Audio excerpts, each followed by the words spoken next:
They say if you have knowledge, let others light their candle in it. And if you sit amongst gods, well, then you must always remember what it felt like to stand with the common folk. So, spread the wealth, my G. I mean, how we supposed to level up when y'all gatekeeping us from all of that good stuff?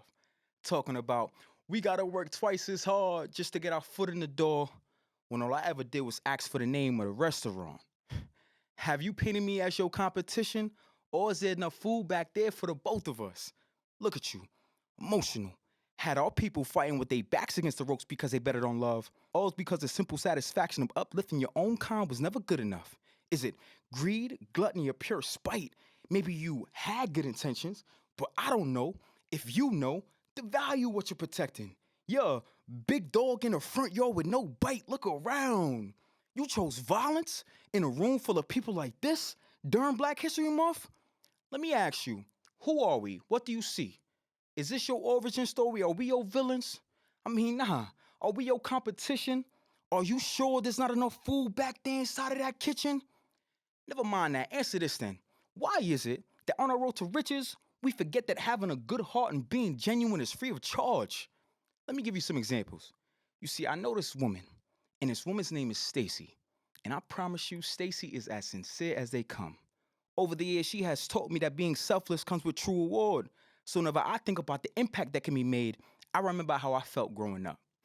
Here's this woman, showing emotion to her brother's siblings. She showered us with unconditional love. She was committed.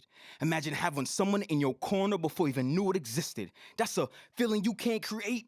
So with every chance I get, I'll let these words fill eardrums with the speech so vivid, you'll think twice before you even take another stranger's love for granted. She makes, hey, do you need anything? Or, hey, have you eaten today? Feel like Mother Mary herself has handpicked you to be wrapped in God's blanket. So every day I wake up in warmth, I try and thank her. I wave goodbye to karma as I look towards my niece and my nephew because I know they're my sign to pay it forward. Because with me, the cycle will continue. You see, I know another woman, and this woman's name is Beverly. And Beverly is a mother of 4. And although sometimes she may feel as if the world is moving too fast for her, I can assure you that she has never missed a beat to put her children first. I mean, really, it's funny how things work. There's beauty in putting life into this world and not knowing how much love partners with growth. I suppose her coming to the States was for a better life untold. I mean, can you imagine having enough money to travel the world and make a decision to watch it go? Through her sacrifice, it was education I never lacked, food on the table, a chance to break my silence on a platform like this and clean clothes on my back. She's the one.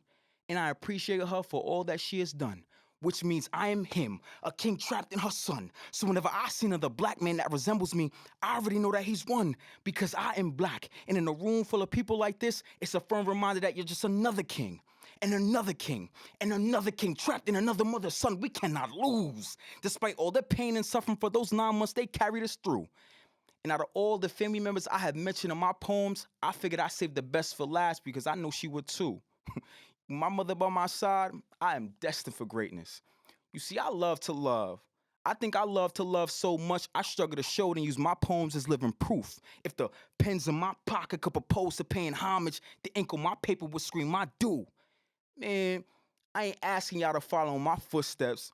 I'm just saying it'd be pretty cool if you let others see us too. So if you have knowledge, let others light their candle in it. And if you sit amongst gods, well, they must always remember what it felt like to stand with the common folk. Time.